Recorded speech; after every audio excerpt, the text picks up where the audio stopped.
Hello friends, it's Stephen Hughes here with another episode of Living Well Regardless. A very warm welcome to you all. Living Well Regardless is a project aimed at expanding our awareness of how to maintain a sense of well-being and meaning in our lives despite the pain and suffering that will come our way, inevitably, from time to time. Living Well Regardless will provide you with some thought-provoking ideas, interviews with people who are living well despite having experienced trauma, illness, relationship stress, financial and employment stress, and other forms of happiness-disrupting experiences that are common in our society. And of course, I'll be providing a range of resources for you to explore further so that your journey can continue towards wellness. Everyone knows what it means to be blue from time to time, but we now live in a society where feeling down is considered intolerable, and if it persists beyond a few weeks, it's likely to be diagnosed at the GP clinic as depression, and a prescription filled out along with a treatment plan that provides limited access to a clinical psychologist who must use a government-approved treatment. And the numbers of people from children to the elderly being diagnosed is staggering. What can possibly be making us so mentally unwell?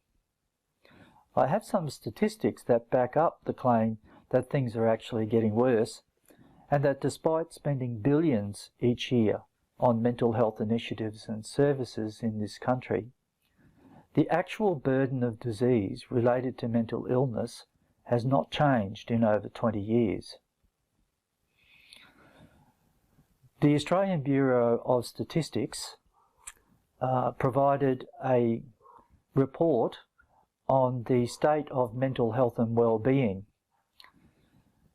It's a little bit dated now, given that it was conducted in 2007, so quite some time ago. But you'll note as I go on further why I'm starting at that point. Now, that report provides the most comprehensive estimates for mental disorders in Australian adults, both over their lifetime and in the preceding 12 months. The survey estimated that 45% of Australians had experienced a mental disorder in their lifetime, with 20% experiencing a mental disorder in the previous year. It was conducted in 2007, and it was the second ABS Mental Health and Wellbeing Survey, with the first survey actually being conducted in 1997. In addition to that particular report on mental health and well-being in Australia, the following sources provide an indication of the prevalence and impact of mental health conditions in Australia. The most recent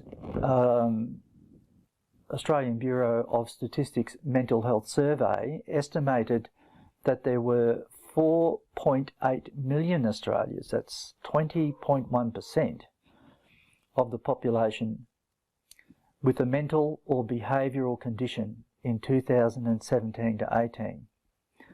This was an increase of 2.6 percentage points from 2014 to 15, mainly due to an increase in the number of people reporting anxiety-related conditions, depression or feelings of depression. A recent survey of mental health and well-being conducted between June 2013 and April 2014 by the Department of Health estimated that almost 14% of young people aged 4 to 17 years, that's at the time around 560,000 people, experienced a mental disorder in the 12 months before the survey. Poor mental health may also be associated with suicidality, and according to the ABS, 3,128 people died in Australia from intentional self-harm in 2017, which was a rise from 2,866 in 2016. Now, while suicidality is not confined solely to people with poor mental health, the National Survey on Mental Health and Wellbeing estimated that 94.2% of persons who attempted suicide in the previous 12 months had experienced a mental disorder in that same period. And according to the Australian Institute of Health and Welfare's Burden of Disease study, in 2011 the Australian population lost a total of 542,554 years of healthy life as a result of mental and substance use disorders. This accounted for 12.1% of the total burden of disease, making mental and substance use disorders the third highest cause of burden in Australia. Now, burden of disease is all about the time lost in life being productive and functional. So you can see why it's a big problem, and it's a big economic problem. A report commissioned by the Royal Australian and New Zealand College of Psychiatrists estated in 2014 that the cost of severe mental illness in Australia was around $56.7 billion per year. This includes the direct economic costs of severe mental illness arising from the use of health and other services, as well as indirect costs due to loss of productivity because people were unable to work. Similarly, in December 2016, the National Mental Health Commission stated that the cost of mental ill health in Australia each year was around $4,000 per person, or $60 billion in total. The 2018 KPMG and Mental Health Australia report, Investing to Save, looked at how much mental ill health in the workplace costs Australian employers. And the report found that mental ill health in the workplace costs an average of $3,200 per employee with mental illness and up to $5,600 for employees with severe mental illness. Overall, it was estimated that the cost of workplace mental ill health in Australia was $12.8 billion in 2015-16.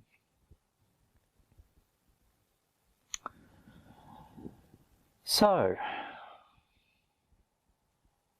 if we drill down a little bit, almost half of the total population in Australia, that's 45.5%, experienced a mental disorder at some point in their lifetime.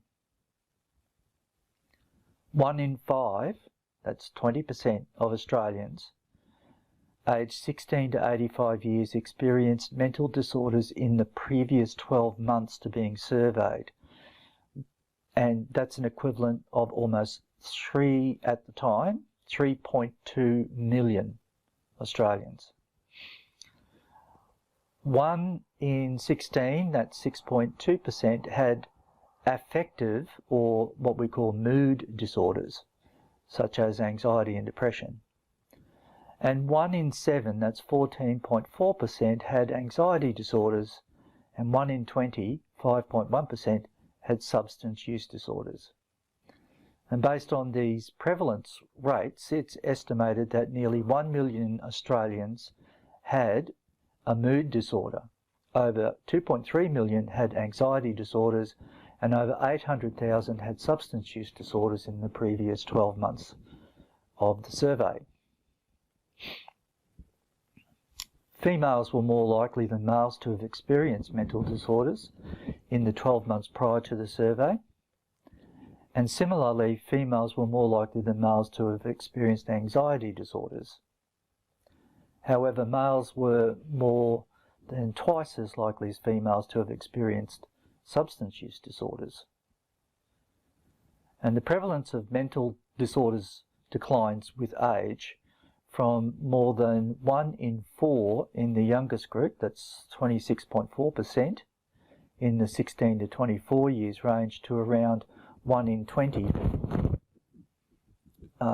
that's 5.9 in the oldest age group, 75 to 85 years. And a number of other social factors, of course, were strongly associated with having mental disorders, including actually not being married or being in a de facto relationship, and the level of education and not being in the labour force. So the national survey was expected to be done again in 2017, but it was canned at the time by the federal government. Okay, so what does this all mean for living well regardless? Well, I could have begun by talking about the unprecedented growth in the diagnosis of type 2 diabetes across the Western world, or the grief we experience when we lose a loved one, or the impact of substance abuse, or the experience of trauma and its lifelong effects on people's lives, or adverse childhood experiences. The thing is, suffering happens, and I haven't met a single soul who says that they have never suffered any distress from simply being on the planet for the short time that we are allotted. My own lived experience of mental illness perhaps prompted my choice. Regardless, our failing mental health as a society, despite being wealthier than at any other time in history, is instructive. But before I can answer the question, we need to consider what we mean by living well. Living well is not just being alive, though that is a given. Living well is a process. It's not a state of being. It is ongoing, and it's uniquely defined by individuals living in the social context of life. Our lives will be punctuated by incidents and periods of distress from many causes, and at times it seems from no cause. So living well is not simply being happy or achieving the bar of well-being that seems set so impossibly high for many of us. All those smiling, brilliantly white-toothed, ageless beings with their perfect skin and hair, figures and faces that are associated with the promotion of health can be just another source of self-defeating ruminating for many people, me included. What want to look like this? Well, buy this, buy that, do this, do that. The messages are so powerful, but so destructive, and pay no heed whatsoever to the context of people's lives. So, what do you think defines living well? Many of the factors that influence the health of a community are not about individuals at all. They're about things like poverty, access to health services, levels of alcohol and other drug use, quality of education, and quality of the environment. These factors can be considered risk factors, and the way to address these risk factors is through social policy and community-level action rather than just through treating individual and acute cases.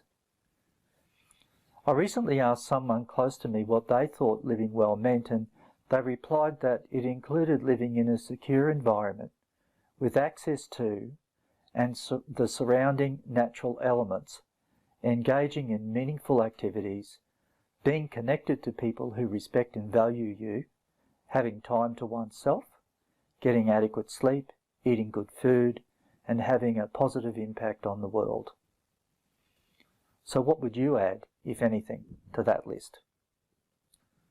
Could such things be possible even if you were diagnosed with a chronic health condition, or experienced a major loss in your life, or if you suddenly became unemployed? In 2008, I was diagnosed with type 1 diabetes, and from the day of that diagnosis, I was injecting insulin several times a day, until a couple of years ago when I got an insulin pump, which does the injecting for me. I spent the first 2 years after my diagnosis denying that I had diabetes. I would tell my wife that I was going to cure myself. I tried diets, I lost weight, I went to therapy, but in the long run it was all to no avail. I had an incurable chronic disease that required daily management, and if managed well, was not a major disruption in my life. If managed poorly, it became the main thing in my life, and it took over and caused all sorts of disruptions. I had to learn to accept that the cards I'd been dealt for the functioning of my pancreas were pretty hard to play, but thankfully I didn't have to play to win. I just had to play to keep going and enjoy other parts of life. Acceptance was my key to living well with diabetes. On days, and there are still some when I hate the condition and I get fed up with its treatment and how it all makes me feel, I just make room for it in my life. I don't have to say I accept it, but I can say I can make room for it. Bad days are the why me and the what if days. But no matter how low I might feel on any given day, I know that ultimately everything changes, and whatever I'm feeling or experiencing today is not forever. It will pass. I can't cure diabetes. No one can. Not yet, anyway. But, like the millions of other people around the world who have it, I can live with it. Likewise, living with mental illness, in my case major depression and cyclothymia, is a rotten hand of cards dealt to me through the interaction of a large number of factors, some to do with my individual makeup and some to do with the environment I was brought up in, and some to do with patterns of thinking and behaviour based on my own often dysfunctional attempts to deal with stress. Being hospitalised for a mental illness is no fun. It's no ride at the park, as any listeners who've been through it know all too well. But like diabetes, you can learn to live well regardless. The best advice I got from a health professional was, don't let your condition define you. You are not your diagnosis. You are far more than that, and you can live well if you attend to living well and not endlessly struggling with things you ultimately cannot control. So this program, Living Well Regardless, is all about hearing from people who've managed to find a path to a life lived well, despite the suffering and pain of it at times. There are no recipes that apply to everyone, and each person is unique and must find a path. But the territory has been mapped by others, and through their experience, strength and hope, others can find their way. We're now going to listen to an interview that I did with a lady that I'm calling Julia. It's not her real name. And she's going to tell us about her recovery from addiction and how that came about. And what we're going to do after that is just have a think about her story and what lessons it might teach us about how we can live well regardless of the suffering that we do experience from time to time. And that suffering can be very long-lived. I mean, it can go on, in the case of addiction, it can go on for decades before it's actually resolved. So, well, I'm sitting in the beautiful let's go over Laurel now Bank and Park have a here listen in Toowoomba. to what Julia had to say. A lovely spring day. It's actually quite cool today, though it's going to be warming up as the week goes on. And I'm sitting with the wonderful Julia, who has agreed to help me out with our little program Living Well Regardless. So welcome, Julia. Thanks very much, Steve. It's good to have a chat with you. Yeah. You know, Living Well Regardless, the philosophy of the program is really about understanding that suffering happens in life, that it's unavoidable, but the pain of that suffering doesn't necessarily have to be enduring beyond what it should be, even though the suffering and the pain of that may not ever go away.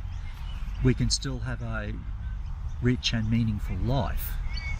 Yeah, I think it's really important to find a place for the pain around our suffering, because suffering is inevitable. We're all going to go through that.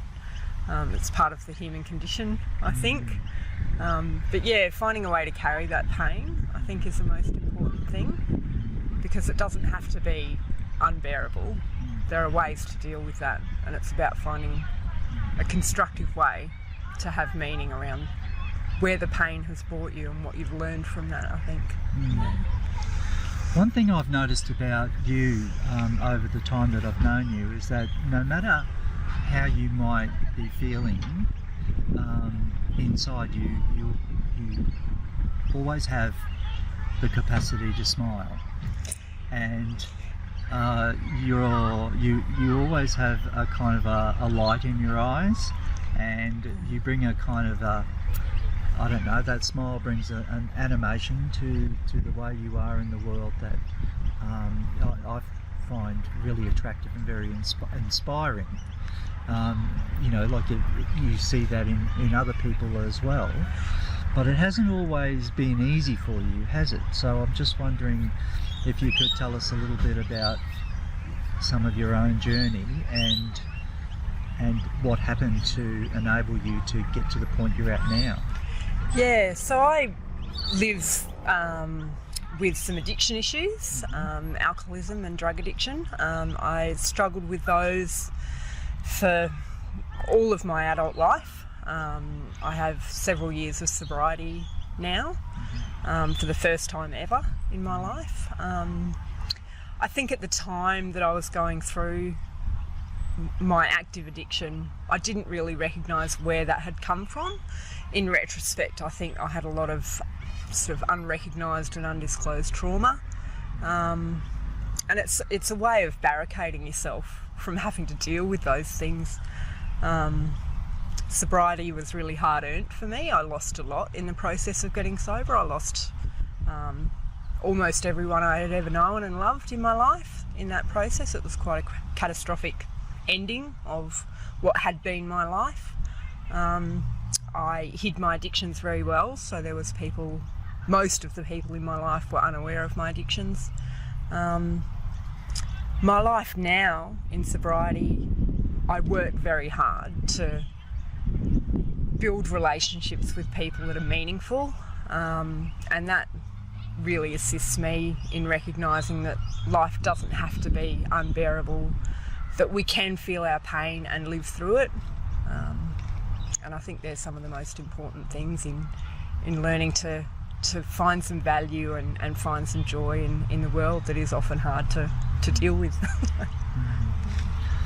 Can you maybe just tell us a little bit about what life was like when you started to use, and how did that kind of happen? How did you get from not using to using? Yeah, so I very distinctly I dabbled with some of the lower end substances in my early teens, so cigarettes, marijuana. I was a binge drinker from my very first drink, but I didn't drink heavily until I was in my early 20s. My drug use escalated very quickly. At the age of 19, I was offered intravenous drug use and I accepted, and I always thought that the term for that was love at first bite. I realise now, retrospectively, that I had severe social anxiety, and using uppers was a great way to mask that and be an exuberant person. That became my entire world. I'll just pause for a moment.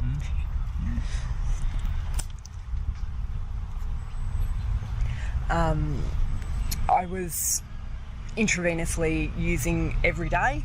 I had what I would consider a maintenance dose and thought that I was being quite healthy because I ate breakfast before I did that. I was drinking daily. I was working with children under the influence. I was self-harming. I was incredibly depressed. I had suicidal tendencies, which I acted on a couple of times, unsuccessfully, thankfully now. Things got really dark for me. I felt very vulnerable and unable to share that pain with anybody, and unable to really recognise what it was for me. Which I don't think when you're actively doing those things you can really actually recognise and uncover that stuff, because it's an avoidance tactic. Yeah. I recall that once you told me that your son said to you that he didn't know that you were injecting drugs. Yeah. And was surprised. How does one, I guess, kind of hide that level of drug abuse in a family situation? I really don't know. I think partly because I have quite an exuberant personality anyway, that went somewhat unnoticed. I don't think the fact that I wasn't well went unnoticed. I think the extent of it definitely did though.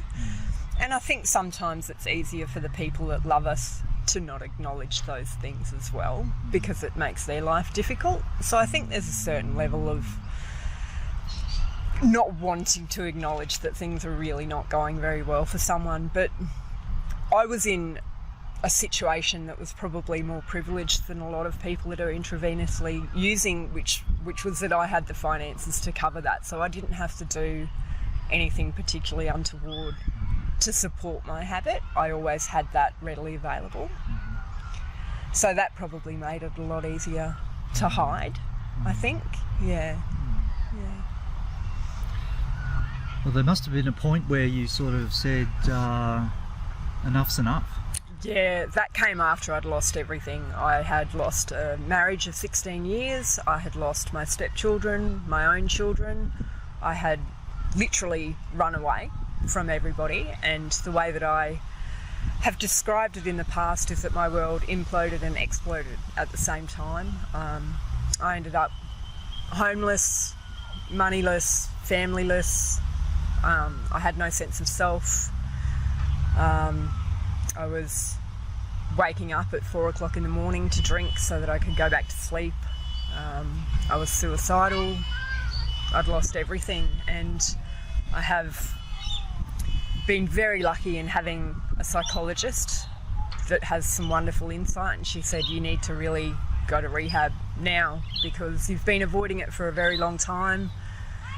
You've got nothing left to lose, so now's the time. And I'm very luckily got into rehab quite quickly, went through the program and have been sober since, so and have managed to regain a couple of the key relationships with my children, but have lost still the majority of the people that were in my life prior to then. What do you think you learned in rehab that helped you to be able to come out and live in the world? Because your life and the world hasn't, some aspects of it I imagine haven't changed in terms of the challenges that you're presented with, in living on a day-to-day basis. We all have to live in the world. Absolutely, and I think that's one of the biggest barriers to people getting sober, is thinking that life is going to be all dandy after the fact, and it's not, because life still happens to us all. I think one of the biggest things I learned, and I learned it on the first day that I went there, is that there can be joy in sobriety, and there was all these other people with me that were suffering terribly and that had trauma and were very early in their recovery process. that were laughing and having fun and having conversations. And I realised that that was something that was possible, that I had forgotten who I was outside of drugs and alcohol. So it was a recognition that I can still be a joyful person without those substances. Yeah. So it sounds like you found a way to live well regardless of what had happened. They say that addiction is a process. It's not a state, it's not a thing, it's something that goes on in a person's life. And that, to an extent, it's something that will stay with the person at some level for all of their lives. Do you think that, or do you feel that? Absolutely, yeah. I think I am not my addictions, but my addictions are a part of who I am and always will be, even though I am sober. And there are things that I will have to be wary of for the rest of my life, which makes me hyper aware of my own mental state, because there needs to be a level of self-preservation to separate yourself, I think, from your addictions and those tendencies that will always be there. But it is definitely living well regardless of the urges to use or the urges to drink or the trauma that covered up for me that I've had to deal with since. So just finally, what do you think is living well? What does living well mean to you? Living well now means really considering what my values are and making sure my actions align with my values on a day-to-day basis.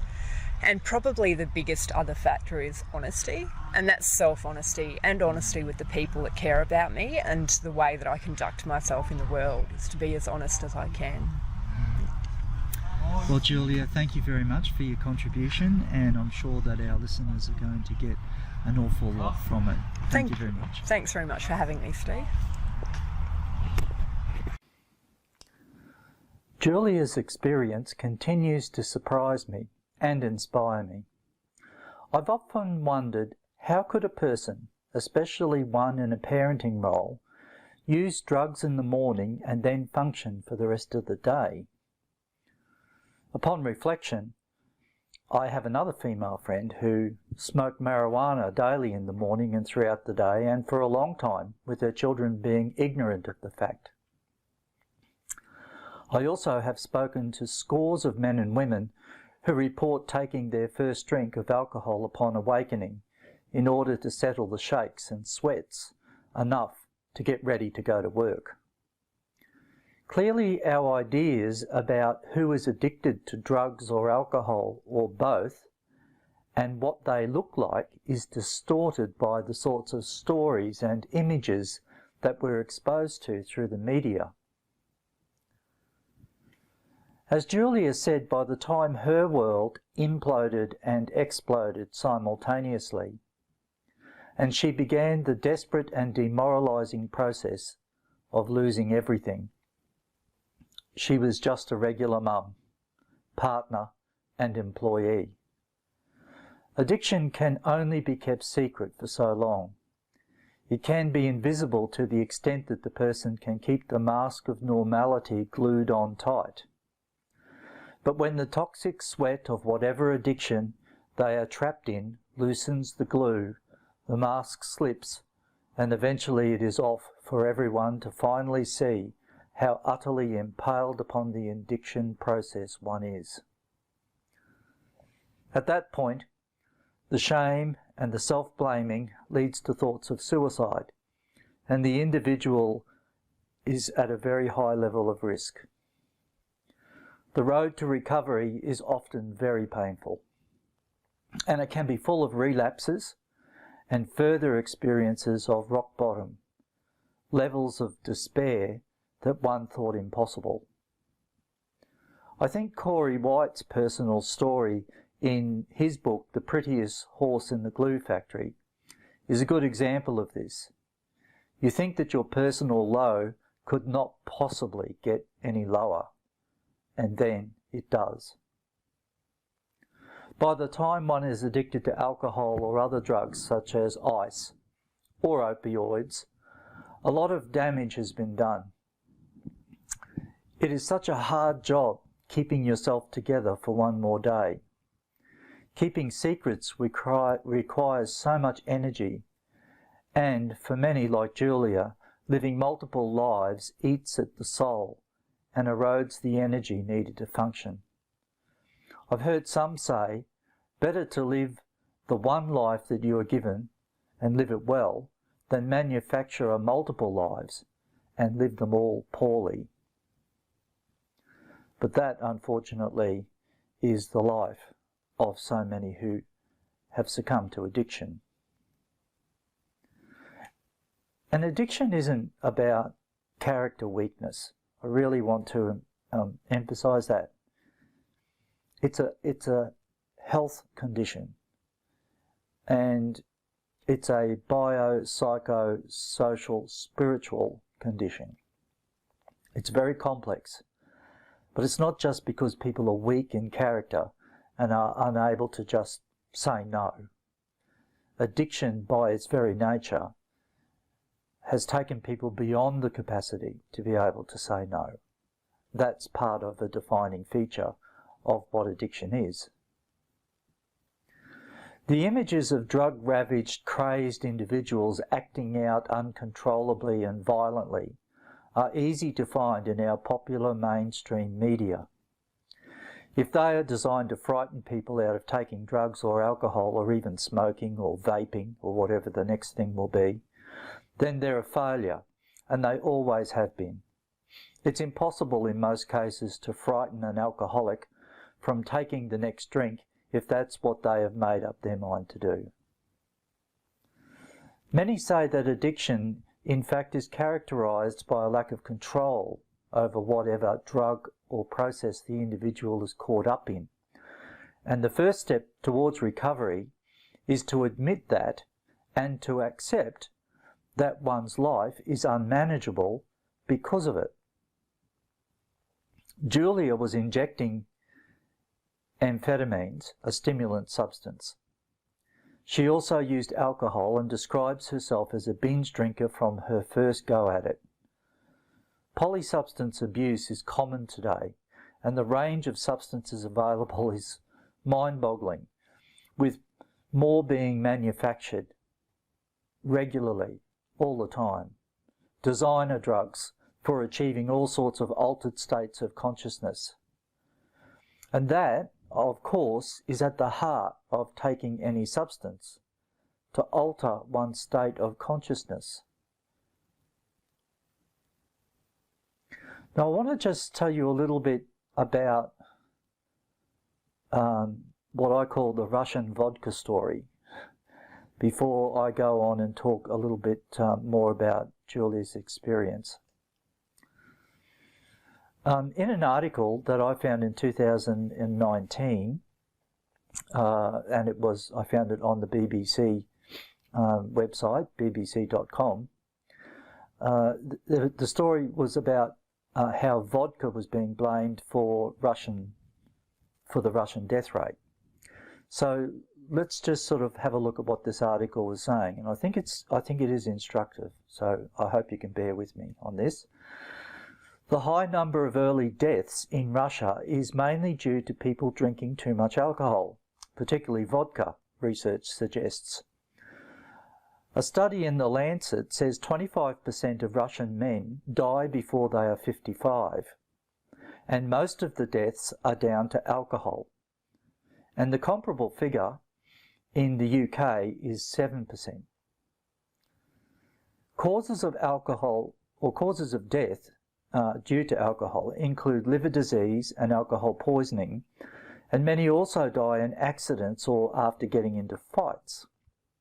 The study is thought to be the largest of its kind in the country, and researchers from the Russian Cancer Centre in Moscow, the Oxford University in the UK, and the World Health Organization, International Agency for Research on Cancer in France, tracked the drinking patterns of 151,000 adults in 3 Russian cities over up to 10 years. Now, that's a very big study. During that time, 8,000 of them died. The researchers also drew on previous studies in which families of 49,000 people who had died were asked about their loved ones' drinking habits. Study co-author Professor Sir Richard Peto from the University of Oxford said, Russian death rates have fluctuated wildly over the last 30 years as alcohol restrictions and social stability varied under Presidents Gorbachev, Yeltsin and Putin. And the main thing driving these wild fluctuations in death was vodka. In 1985, the then leader of the Soviet, Mikhail Gorbachev, drastically cut vodka production and did not allow it to be sold before lunchtime. Researchers say alcohol consumption fell by about a quarter when the restrictions came in, and so did the overall death rates. Then, when communism collapsed, people started drinking more again and the death rates also rose. Sir Richard said that when President Yeltsin took over from President Gorbachev, the overall death rates in young men more than doubled. This was as society collapsed and vodka became much more freely available. There was a huge increase in drinking, and they were drinking in a destructive way. They were getting drunk on spirits and then buying and drinking more, producing a big risk of death. The consumption rates for women also fluctuated according to political events, but they drank less, so mortality rates were also lower. Most drinkers were smokers as well, which also aggravated the death rates. Russia brought in stricter alcohol control measures in 2006, including raising taxes and restricting sales. And researchers say alcohol consumption has fallen by a third since then, and the proportion of men dying before they reach 55 years old has fallen from 37% to 25%. Half a litre of vodka costs around £3 in Russia. Heavy drinkers in this study were getting through at least 1.5 litres of vodka a week. In 2011, the Russian adult drank an average of 13 litres of pure alcohol every year, of which 8 litres was in spirits, and that was mainly vodka.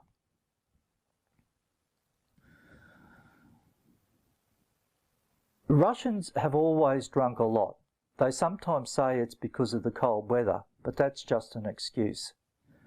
This is the nation's lifestyle that needs to change. Since the average life expectancy from birth for men in Russia is still only 64 years, ranking among the lowest 50 countries in the world, more effective alcohol and tobacco policy measures are urgently needed. Okay, so I think that Russian vodka story is very instructive when we think about addiction in our own society. Social and cultural factors have a lot to do with alcohol consumption across communities. This means investment in public health initiatives to address drug and alcohol use patterns is essential. It's also cost effective.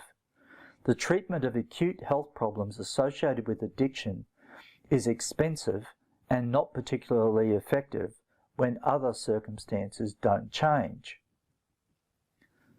Well, that's one side of the coin, but there is another. The individual who is vulnerable to addiction lives in a context of risk and protective factors. Adverse childhood experiences that traumatize people who carry these into adulthood are common in addiction.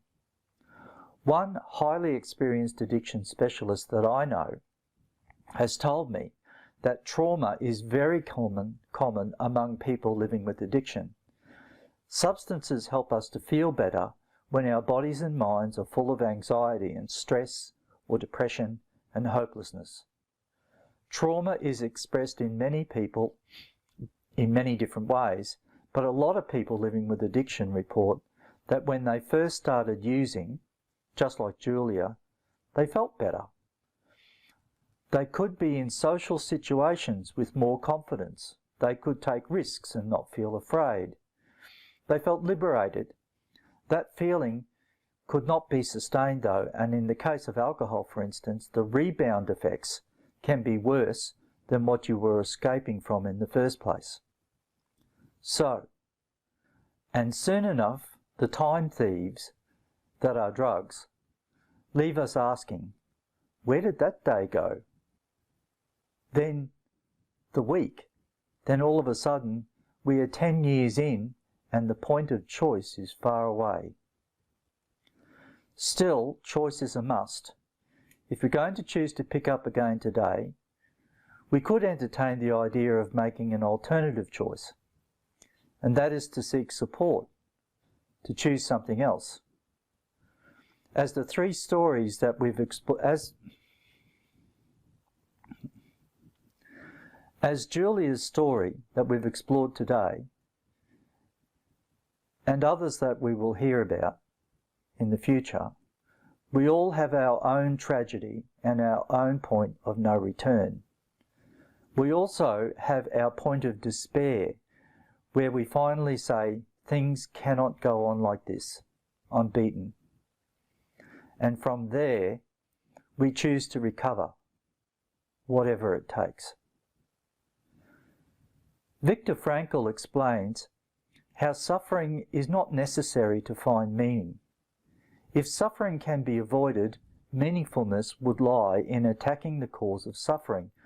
But if it can't, meaningfulness would lie in changing the way we look at the situation and unlock the actual meaning lying dormant in that suffering. So much of recovery is about accepting that the past is gone and unchangeable, except in the stories that we tell ourselves about it. Horrible things happen. They can't be changed after the fact.